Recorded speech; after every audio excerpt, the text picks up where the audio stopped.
Hai semua, balik lagi sama gue, Gia Fadila. Di podcast kali ini, seperti biasa, gue akan bahas tentang cerita-cerita horor lagi. Tapi cerita horor sekarang itu mengenai tempat-tempat yang ada di Indonesia. Nah, gue gak sendiri, gue ditemanin oleh 3 sahabat gue yang katanya penasaran dengan cerita horor yang ada di Indonesia. Ini adalah 3 sahabat gue. Ini teman gue namanya Iin. Dia jauh-jauh dari Bogor, katanya pengen ngedengerin cerita horor. Terus yang di sebelahnya ada Fadila, dia juga dari Bogor. Dan yang terakhir ada Maesaroh, dia juga dari Bogor. Jadi ini kawasan perjabaran ya guys. Betul. Oke, mungkin tanpa berlama-lama kita langsung ke cerita horor yang pertama. Jadi teman-teman, di sini di cerita pertama kita cerita horor tentang villa yang ada di puncak. Karena ini kita perjabaran dan ada di Bogor, jadi gue pengen yang ada di Villa Puncak. Di Villa Puncak ini adalah salah satu villa yang terkenal di puncak. Kita panggil aja villanya itu Villa Bintang. Dia itu ibarat kalau misalnya di Jakarta punya fasilitas yang bintang 5. Pokoknya fasilitas semuanya tuh oke banget, sampai yang datang itu bukan orang biasa tapi bisa jadi artis ataupun pejabat-pejabat di Indonesia. Suatu saat ada, kita sebut aja namanya Arif. Arif ini adalah seorang jurnalis dari sebuah TV di Indonesia, televisi di Indonesia. Dia itu lagi ada dinas di Jawa Barat, tepatnya di Puncak. Saat itu Arif menginap di hari Rabu sampai hari Sabtu. Nah, Arif ini nginap di Puncak sendirian karena dinasnya itu tempat dinasnya itu dekat dengan villa yang dia book. Dia ke villanya itu hari Rabu, dia ke villanya hari Rabu pukul 2 sore. 2 siang 2 sore ya? Udahlah ya, 2 sore. Terus di villa itu ketika dia mau check-in, dia kedapatan kamar nomor 504. Terus kata si mbak-mbaknya, Mas, kalau misalkan di 504 ini cuma ada 5 kamar. Jadi satu lantai itu cuma terisi oleh 5 kamar. Ada 5 kamar aja yang bisa dipakai itu 501, 502, 503, 504 dan 505 itu nggak bisa dipakai mas, katanya gitu. Terus Mas Arif ini tanpa cang-cincong langsung ngejujuin, oke mbak, gitu. Oke mbak gitu. Terus kata mbaknya, oke mas, ini kunci hotelnya, kunci villanya gitu. Terus akhirnya Mas Arif dengan udah capek dari Jakarta, dia ke kamarnya. Di kamarnya itu emang lorong 550 di lantai 5 itu, karena memang cuma 5 kamar, jadi terlihat sangat sepi dibanding lantai-lantai yang ada di bawah dan di atasnya. Hari Rabu ke hari Kamis itu, jadi hari Rabu malam Kamis dia biasa aja. Nah, kejadian itu ada di hari Kamis malam Jumat. Gimana di hari Kamis malam Jumat ini, Mas Arif itu ketika tidur dia mendengar suara yang ada di samping kamarnya, itu 505. Akhirnya dia nggak bisa tidur. Mas Arif nggak bisa tidur sampai akhirnya dia ngecek sendiri ke 505. Kenapa sih berisik banget gitu? Nah, kebetulan villa di situ itu adalah kamar yang bisa dilihat di pintunya bisa dilihat. Terus Mas Arif lihat ternyata ada warna merah. Apa sih ini warna merah? Gitu. Terus ya udahlah, akhirnya dia ke kamarnya lagi. Terus habis itu suaranya makin gede. Suaranya itu bukan kayak gini atau kayak gimana, tapi kayak ada orang yang ribut gitu loh. Sampai akhirnya Mas Arif balik lagi ke kamar 505. Terus dia ngetok. Dia tuh pengennya udahlah nggak usah ribut gitu loh, ini udah malam. Tapi nggak ada bukaan. Dia lihat lagi, tetap warna merah. Sampai akhirnya di hari kepulangan di hari Sabtu itu dia bilang ke si mbaknya, mbak, kamar samping kamar saya itu kok berisik banget ya, dan berisiknya itu bukan siang atau sore atau pagi, tapi lebih ke malam di jam 12 ke bawah, ke atas ya, ke atas 12 ke atas. Terus kata si mbaknya, maaf ya mas, katanya gitu, memang 505 itu sudah tidak digunakan. Terus kata si Mas Arif, itu kayaknya digunain deh mbak, katanya, soalnya saya denger banget itu tuh bukan suara yang gimana-gimana, tapi lebih ke suara ribut, katanya gitu. Terus kata si mbaknya, oh iya mas, tapi mas nggak ngeliat apa-apa kan, katanya. Saya ngeliat mbak, katanya, saya ngeliat ketika saya ngeliat di pintu kamarnya itu ada warna merah. Terus karena Mas Arifnya kepo dan itu kan seorang jurnalis ya, biasanya kalau orang jurnalis itu kan keingintahuannya lebih tinggi. Sampai akhirnya si mbaknya cerita, katanya di 505 itu pernah terjadi bunuh diri seorang perempuan yang dia tuh jadi punya saat itu dia tuh sepasang kekasih yang cekcok, terus si cowok sama si ceweknya tuh berniat untuk bunuh diri, tapi si cowoknya nggak jadi bunuh diri, yang jadi bunuh dirinya itu perempuan. Nah saat itu perempuan itu memakai baju merah, dan ketika ditemukan oleh tim kepolisian, matanya pun berwarna merah. Jadi kata si mbaknya, yang Mas Arif lihat itu adalah mata si perempuan itu. Di situ Mas Arifnya langsung kaget, langsung geter, langsung kayak, mbak kayaknya itu salah deh. Ya mas, katanya, itu adalah fakta yang memang villa ini, tapi Mas Arif juga jangan kasih tahu ke siapa-siapa karena ini tuh adalah privasi dari villa itu sendiri. Jadi bisa disimpulkan kalau misalkan Mas Arif itu melihat mata si ceweknya itu sendiri ketika dia melihat di gerbang pintu, iya gerbang pintu. Dari situ Mas Arif langsung pulang, dia pulang gemetar, dia pakai mobil, dia gemetar. Terus akhirnya dari situ dia mulai sakit-sakitan kayak gitu. Itu adalah cerita pertama yang ada di Puncak Bogor, guys. Juga ya guys. Cerita pertama agak merinding atau enggak? Merinding pas tahu kalau ternyata kirain gue tuh itu tuh gaunnya gitu, ternyata itu matanya.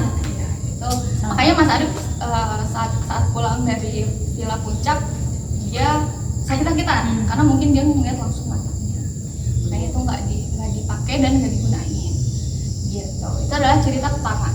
Kita lanjut ke cerita kedua atau udah takut? Lanjut. Lanjut. Terus kita kembali di Cianjur. Ini Perjabaran. Kebetulan ini adalah kisah nyata ya. Tar. Kita lanjut ke peristiwa tempat yang ada di Indonesia juga, sekarang ada di Cianjur. Dekat dari Puncak ke Cianjur, dekat banget. Betul. Ini peristiwanya itu ada di tahun 2022 ke 2023. Enggak, itu ceritanya 2023. Jadi saat itu Cianjur itu kan gempa ya. Kalian tahu kan? Itu adalah gempa terberat atau gempa dengan skala tertinggi yang pernah dirasain oleh Cianjur. Cianjur tuh ibaratnya terkenal karena gara-garanya gempa. Itu Cianjur itu menewaskan berapa ribuan orang gitu di gempanya. Di Cianjur itu ada satu tempat, tempat yang menghubungkan dari Cipanas, Puncak, Cianjur dan Bandung. Nah di antara Puncak dan Cianjur ini ada sebuah jembatan yang misalkan ini tuh adalah tempat jalan segini, kesananya itu adalah jurang. Nah Cianjur itu yang longsornya itu tuh semuanya jadi rata gitu, jalannya itu rata. Sampai 2023 sekarang itu, 2023 kemarin 2024 itu kan Cianjur udah bangkit lagi ya, dan sekarang jalannya udah biasa aja. Nah peristiwanya itu ada di malam-malam, nggak tahu malam apa, saya lupa. Saat itu yang menceritakan adalah supir angkot, dan kebetulan ini kisah nyata di supir angkot jurusan Cianjur Puncak. Nah, Cianjur Puncak itu adalah malam yang hujan yang benar-benar hujan. Dari Cianjur itu angkotnya itu kan mau ke puncak. Nah, melewati si yang longsor ini. Tiba-tiba kayak 5 menit sebelum tempat itu tuh ada yang naik, cowok. Ada yang naik dan diangkat juga ada yang naik. Kayak ibu-ibu, bapak-bapak itu udah malam, udah sekitar jam 8 dan jam 9. Nah, ada usianya itu nggak yang tua nggak yang muda, mungkin 30-an kali ya. Dia naik terus di angkotnya itu tuh karena memang hujan, jadi ada yang ngobrol gitu, walaupun satu sama lain itu nggak kenal. Sampai akhirnya si amang-amangnya itu tuh bilang, jurusannya kemana katanya turunnya di mana. Terus si A-nya tuh diem aja. Terus sampai akhirnya itu tuh hujannya super duper lebat. Sampai akhirnya si A-nya itu turun di tempat si Cianjur yang longsor ini. Itu tuh hujannya lebat dan sekitaran samping kanan itu nggak ada sama sekali, nggak ada tempat untuk berdiri. Sampai akhirnya dia kiri bang katanya. Terus kata si A-nya, Mam, kiri di sini katanya. Ini kan nggak ada rumah katanya. Ini nggak ada tempat untuk berteduh segala macam. Terus si A-nya bilang, mau udah nggak punya rumah, soalnya belum diketemuin katanya. Dan sampai kata si amang yang ngeliat itu tuh pas dia turun, si A itu senyum dengan pucat pahit gitu loh, kayak senyum takut gitu loh. Terus itu tuh yang ngeliat dia jadi langsung merinding, termasuk si amangnya, karena si amangnya yang berkomunikasi gitu loh sama si A. Dan ternyata faktanya adalah ia itu adalah seorang korban longsor di Cianjur yang memang belum ditemukan sampai sekarang. Udah sih gitu doang. Takut. Tapi itu kisah nyata dan ternyata masuk berita yang ada di Cianjur. Dan sekarang itu tempat Cianjur Puncak tuh memang angker apalagi malam. Dulu tuh malam-malam tuh nggak yang setakut itu, walaupun itu tuh bangunnya jurang. Tapi sekarang sore jam 4 juga udah sepi, udah takut hawanya tuh, karena banyak banget selentingan. Iya, karena di situ adalah karena emang di situ tuh banyak banget korban yang berpikir sama keluarganya. Jadi udah benar-benar ikhlas. Mungkin sekarang orang-orang taunya gempa Cianjur meninggal segini udah semuanya udah ketemuin. Ternyata faktanya belum dan masih banyak. Jadi keluarganya itu tuh kadang ada yang naburin bunga, kadang sengaja ke situ buat sholawatin. Karena yang banyak yang terus kata si A-nya tadi yang udah meninggal, ada yang nggak punya rumah, ada yang belum diketemuin. Jadi rasanya emang belum kayak gitu. Nah, itu tuh adalah 2 cerita nyata yang ada di Perpuncakan berarti ya. Cianjur kan ya sama Puncak deket banget ya, 31 jam menit doang. Mungkin kalau misalnya gue yang ngomong terus akan sedikit bosan, karena nanti gue akan cerita lagi tentang tempat-tempat horor yang ada di Indonesia. Mungkin nih teman-teman gue kalau misalnya ada cerita boleh nih ngomong. Ya boleh, gue ada sih. Mungkin gue ada satu cerita. Ini gue kan dulu pernah tinggal di pondok pesantren ya. Ini tuh bener-bener emang gue yang ngalamin sendiri gitu. Kalau emang inget pun ya merinding sendiri. Masih gitu. merinding. Masih ya? merinding gitu. Oke. Ini cerita seru, jadi kita dengerin dulu. Nah, jadi pondok pesantren itu dimanapun berada gak akan tinggal sama yang namanya cerita mistis, kesurupan ataupun dan lain sebagainya. Nah, ini tuh gue tuh sebenarnya percaya nggak percaya sama hal yang mistis, begitu gitu. Ya. Oke, yang kesurupan kita percaya nih kesurupan, tapi kayak gue ngelihat setan gitu, ngedengar sesuatu itu tuh gue tuh nggak pernah percaya dengan adanya itu gitu ya. Apa sih gitu? Mungkin itu halusinasi seseorang lagi ngelamun atau gimana. Nah, ini tuh cerita gue yang mana suatu malam nih, namanya pondok pesantren kan pasti setiap kamar agak berjarak, terus pasti ada yang namanya lorong. Nah, pondok pesantren gue tuh kebetulan pas kelas akhir ataupun kelas 3, kamar gue tuh ada di pojok dan kalau mau ke kamar mandi itu harus melewati lorong. Ini kamar gue lorong dan di sini kamar mandi. Nah, dan di atas itu ada jemuran. Nah, tiba-tiba gue nih pengen pipis. Itu tuh lagi ngobrol ya di kamar, banyak kan lagi emang waktunya untuk tidur atau istirahat sekitar jam 10:30 ataupun jam 11. Nah, itu gue ngerasanya gue emang berani ya untuk pipis sendiri, untuk kemana-mana sendiri. Nah, oke. Gue kabur tuh dari kamar itu. Dibilang mau kemana, kata teman gue, mau kamar mandi dulu, kebelet mau pipis. Mau diantar enggak, kata teman gue. Enggak usah gitu. Berani ya? Gue bukannya berani. Nah, setelah udah pakai sendal lewat lorong. Nah udah mulai lorong nih, biasanya sebelah lorong tuh ada kamar lagi, ada kamar. Itu tuh biasanya mereka tuh berisik karena ya mungkin ya ngobrol-ngobrol biasa antar angkatan mereka, antar sesama mereka. Nah gue tuh itu tuh kebetulan banget hening banget, satu pondok tuh kayak hening dingin gitu. Udah pas pertengahan pas lorong loh udah ngerasa nih, oh kok hening banget gitu, kok sepi banget. Ya udah lanjut aja kamar mandi pakai sendal. Lorong sama kamar mandi kan beda lantai, jadi gue harus pakai sendal. Pas kamar mandi, masuk kamar mandi, pipis hening gitu. Air biasanya ada air yang memang tik tik tik gitu ya untuk memecah keheningan ataupun air yang mengalir. Ini tuh nggak ada. Jadi kayak sepi, cuma ada gua gitu di situ sendiri. Setelah kamar mandi, udah bersih cuci kaki, cuci tangan. Pas keluar kamar mandi, itu tuh benar ada yang ketawanya itu dia. Nah, ketawa itu tuh gue kira awok itu tuh astaga, mau ngelangkah kamar mandi, ada yang ketawa. Itu tuh nggak tahu ya, bulu kuduk gue tuh semua berdiri gitu, merinding banget. Dan udah pas dingin ya, dan berapa itu mungkin dia ngeliatin gue kali ya. Ya itu tuh kalau dia ngerasanya dari atas ya, dari jemuran itu. Langsung kamar mandi, langsung ke kamar, ngos-ngosan lari, ngos-ngosan. Itu tuh kayak apa ya, lari itu kayak jauh gitu, lama gitu, kok sampai kamar gitu. Kamar ditanya kenapa katanya, enggak, jadi gue tuh nggak langsung bilang ke teman-teman kalau gue tuh habis denger yang ketawa gitu tuh, gue tuh takut gitu, gue diem, agak ngelamun.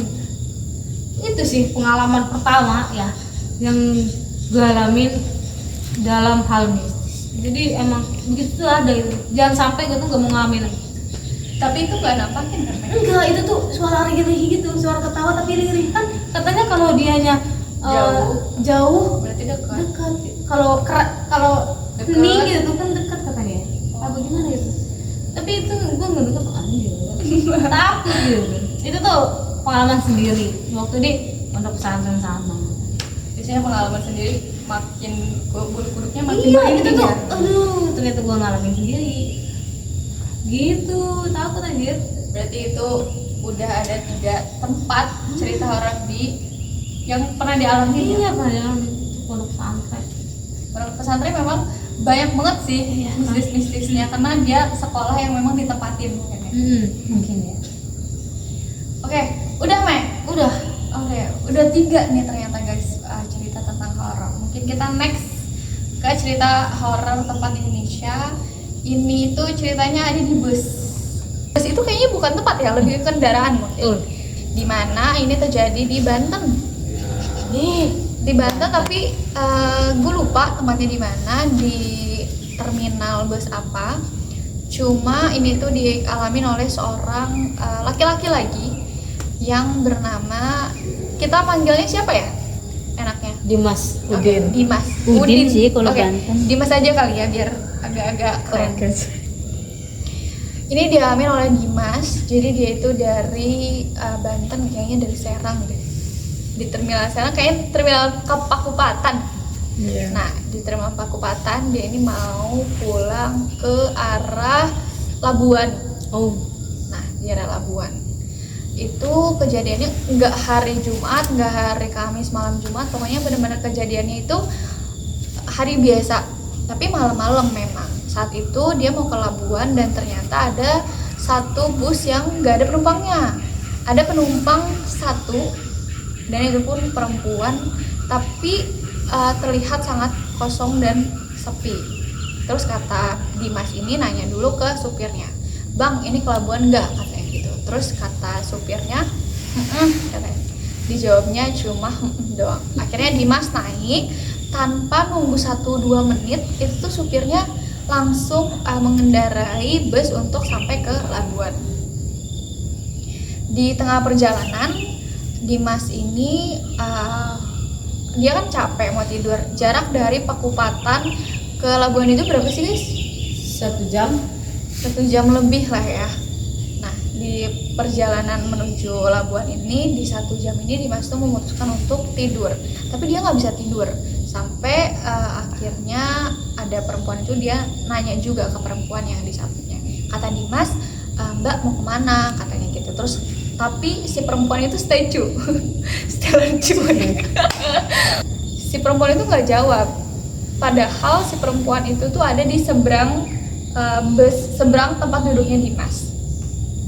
Terus akhirnya karena nggak dapet jawaban dari si mbaknya, akhirnya Dimas pindah dari tempat duduk belakang ke tempat duduk depan, dan ternyata perempuan itu ngikutin Dimas. Terus kata Dimas, takut ya Mbak, soalnya Mbak sendiri, katanya gitu. Si perempuan itu tetap dengan cueknya nggak menjawab, sampai akhirnya Dimas ini pindah ke depan kursi tempat duduknya supir, dan ternyata perempuan ini ngikutin. Terus Dimas bilang, takut ya Mbak, sambil ketawa, soalnya Mbak tadi sendirian di sini. Terus tanpa babi bu, si perempuan itu duduk di samping Dimas, bukan di seberangnya. Terus terus di perjalanan itu supirnya bilang sama Dimas, katanya kita bentar lagi nyampe di perjalanan terakhir. Supirnya bilang gitu. Terus kata Dimas, ya Pak, soalnya saya juga udah capek. Abis itu ternyata Dimas itu dibawa ke sebuah, bukan Labuan, tapi Dimas itu dibawa ke sebuah kuburan. Dan saat itu juga supir dan wanitanya itu tuh hilang tiba-tiba. Udah gitu ya. Itu adalah cerita ketiga yang ada di bis. Udah cerita ketiga, kita masuk ke cerita 4. Tadi udah dari Mae, mungkin sekarang dari siapa nih yang mau ceritain pengalaman horor? Kayaknya gue deh. Boleh. Gue punya cerita, tapi kayaknya ceritanya juga sama tempatnya.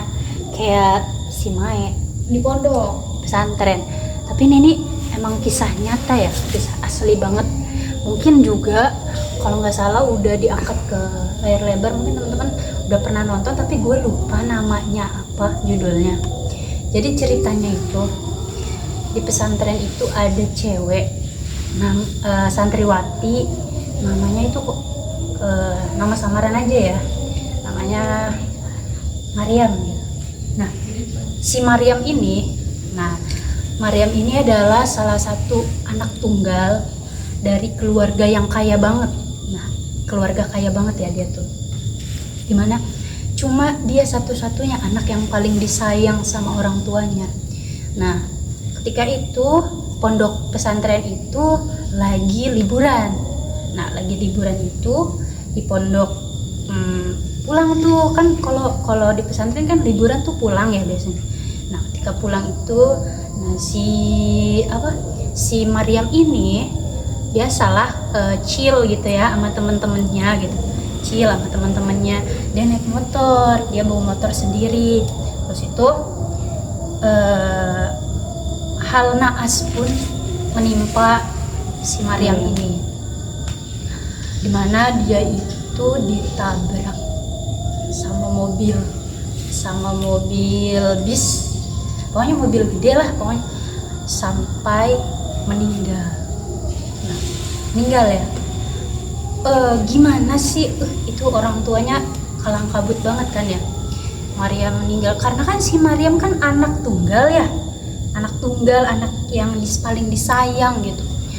Terus dia itu meninggal, orang tuanya ternyata gak terima atas kematian si Maryam.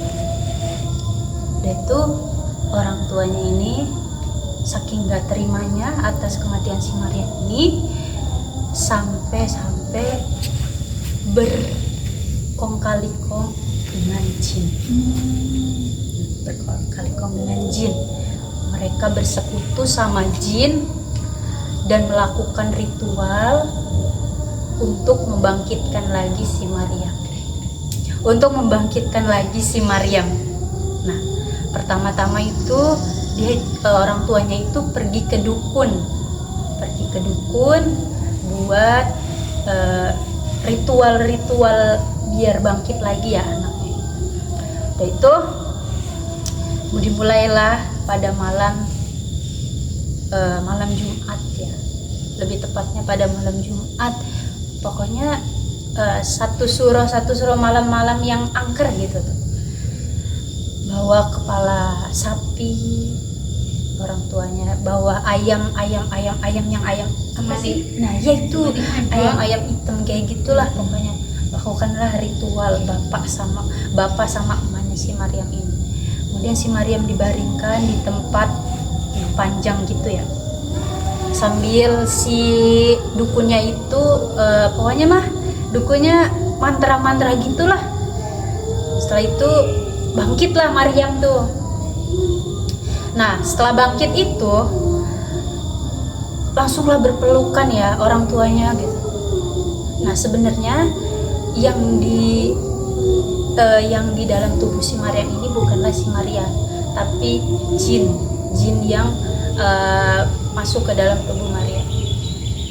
Tibalah, pokoknya udahlah gitulah, udah beres, udah tibalah saatnya ke pesantren ya. Waktu di pesantren itu Maryam melakukan kegiatannya sehari-hari, kayak dia misalkan kalau waktu sholat dia ikut sholat, tapi bacaannya itu asal gitu tuh, bacaannya asal.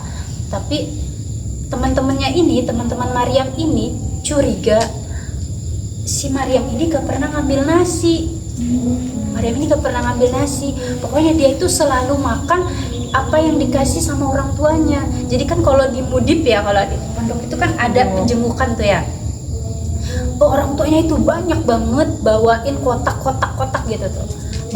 Nggak tahu isinya apa, tetapi setiap pokoknya jadwal makan itu kan kalau di pesantren itu kalau makan, kalau tidur itu ada waktunya ya, jadi semuanya rata ya. Nah yang lain itu kalau mau makan dia ngambil ke dapur. Kalau si Maryam itu kalau waktu makan dia itu malah kamar mandi bawa kotak-kotak itu. Ternyata ada teman-temannya mulai curiga ya. Teman-temannya ngikutin Maryam. Ada salah satu beberapa temennya itu ikutan Maryam ke kamar mandi. Ternyata pas di kamar mandi itu ada temennya yang ngintip kalau si Maryam itu lagi makan bangkai. Jadi ternyata Maryam itu, si jinnya itu makan bangkai tikus, bangkai hewan-hewan kayak gitu. Itu dong teriak dong teman-temannya itu. Setelah teriak itu Maryam sadar, keluarlah. Di situ mukanya merah, Maryam darah di mana-mana ya, guys. Banyak darah karena dia juga kaget gitu tuh. Terus itu larilah Maryam.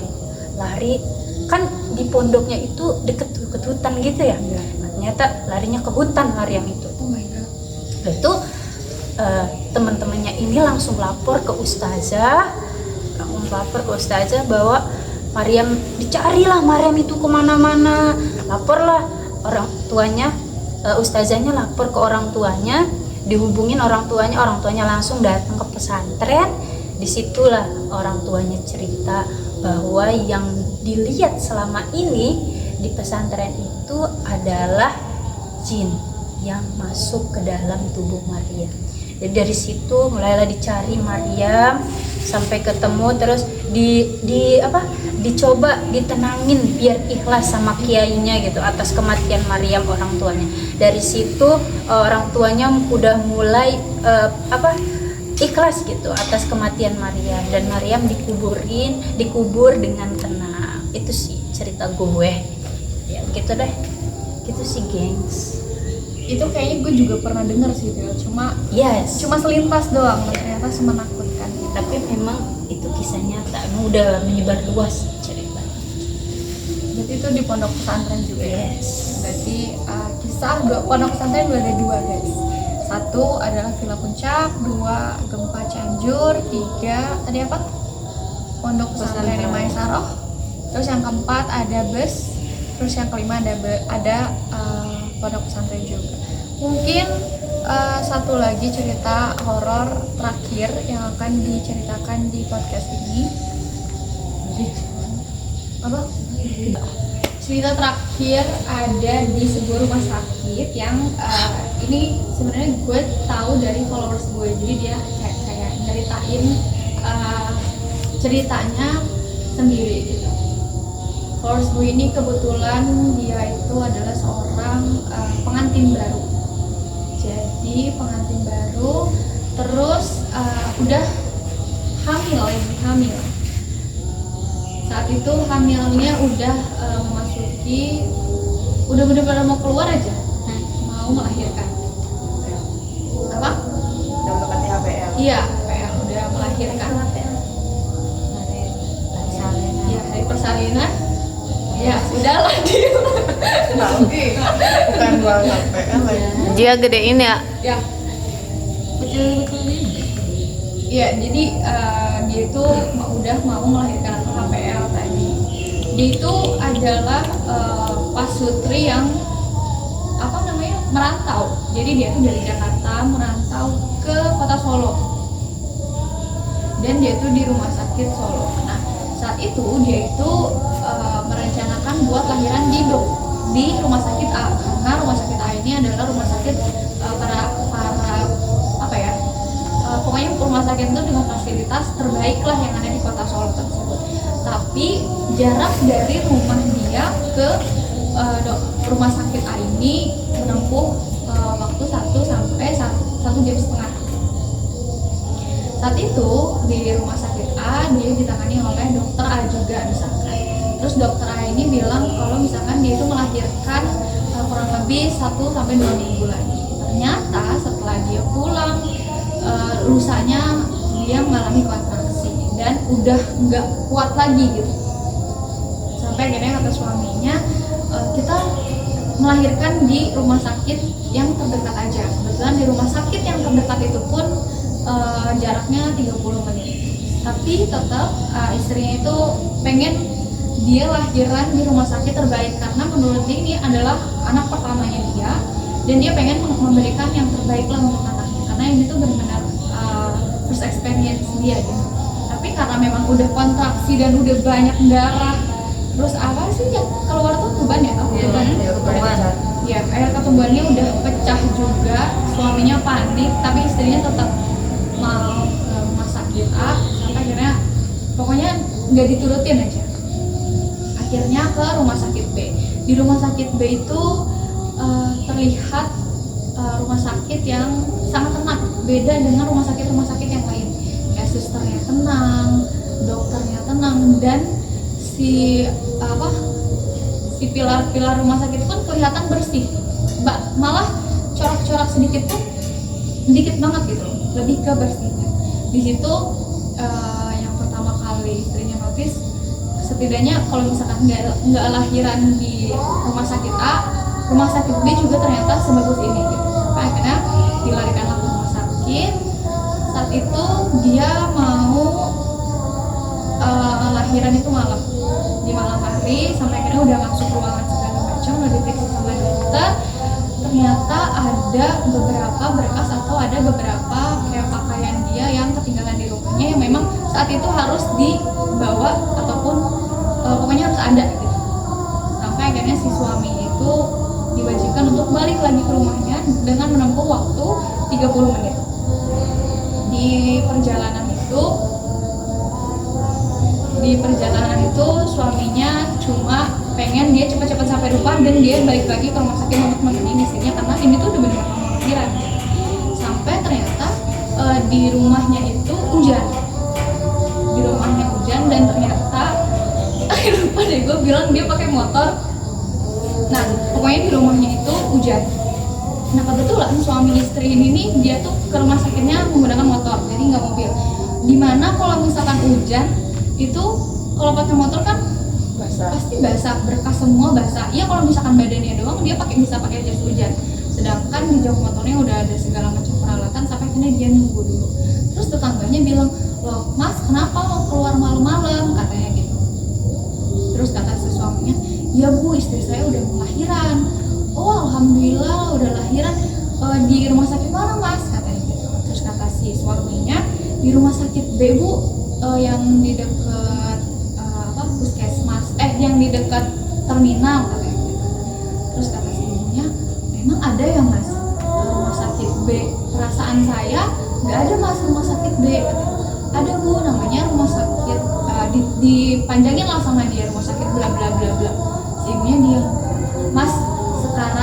Mas nggak usah ngambil apapun, sekarang Mas melaju dengan cepat ke rumah sakit B. Pokoknya intinya nggak ada nunggu-nunggu lagi deh, Mas harus ke rumah sakit B, kata si ibunya gitu. Si Masnya yang bingung nanya dong, kenapa Bu, katanya. Ini saya hujan tapi saya juga bingung, ini berkas sama bajunya harus ditaruh di mana, katanya. Mas nggak usah mikirin itu, sekarang Mas ke rumah sakit B aja, katanya.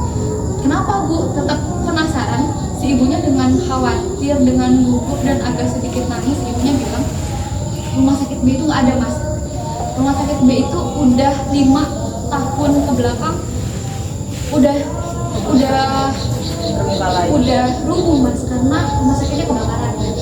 Enggak Bu, nggak mungkin, itu rumah sakit masih ada dengan fasilitas bagus, bahkan pilar-pilarnya aja tuh bersih Bu, bahkan dokternya, susternya itu tuh masih ada Bu di situ. Mas, kalau Mas nggak percaya sama saya yang sudah tinggal di sini berpuluh-puluh tahun, silahkan. Sampai akhirnya si Masnya di situ bingung harus ngapain, karena itu hujan lebat banget dan dia secara nyata melihat si rumah sakit itu pilar segala macam. Sampai akhirnya si Masnya ke rumah sakit dan ternyata memang rumah sakitnya nggak ada. Jadi setelah dia kesana dia bingung, ini terminalnya, ini rumah sakitnya mana? Ternyata nggak ada. Sampai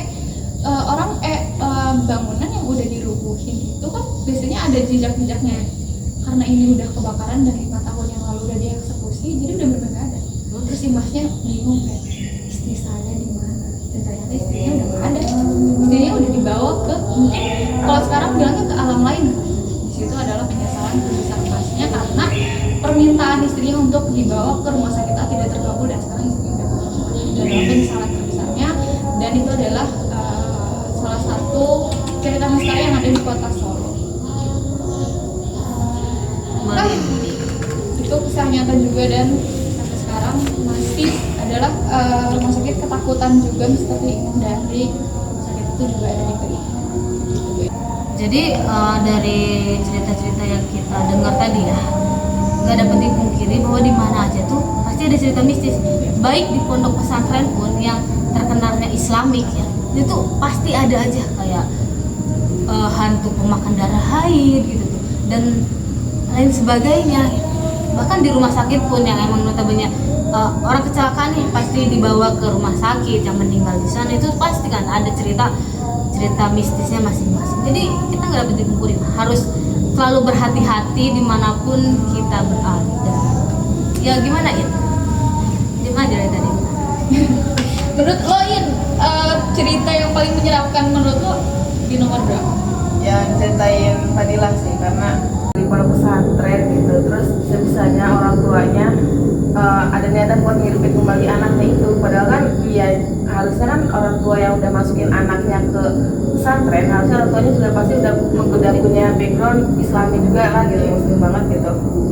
Kenapa sampai kepikiran sejauh itu gitu, dan ya kasihan juga anaknya gitu kan, ya emang udah harusnya dipanggil ya, kenapa hidup lagi gitu ya. Dan sebenarnya tuh pas bagian dia makan bangkainya si gila gitu. Mungkin karena itu juga benar-benar kisah nyata itu, jadi kayak nggak masuk akal gitu, tapi itu kisah nyata. Sampai itu tuh difilmin nggak sih? Yes, itu tuh difilmin, kalau nggak salah tuh yang meranin tuh Disadiani, gue juga Sofia. gue nggak tahu ya siapanya, cuma pernah difilmin aja pokoknya di pesantren juga. Kalau nggak salah tuh di Guntur kok. Kenapa Cak? Gue tahu. 1 menit. Udah jangan dibahas. Mulai. Itu 6 cerita yang udah diceritain entah sama gue ataupun sama Maesaroh, di cerita tentang beberapa tempat angker di Indonesia. Intinya dimanapun kita berada, hal-hal mistis itu selalu ada, walaupun misalkan itu di tempat yang Islami itu sendiri. Oke, terima kasih pemirsa sudah menyaksikan podcast gue. Kita kembali lagi ke cerita-cerita angker lainnya di podcast berikutnya. Dari Bungkirin, dimanapun kita berada, hal mistis itu selalu ada meskipun tempatnya itu adalah Islami. Mungkin itu aja yang bisa gue ceritain di podcast kali ini. Kita ketemu lagi di podcast cerita-cerita horor lainnya. Gue Siti Fadilah pamit undur diri. Terima kasih. Wassalamualaikum warahmatullahi wabarakatuh.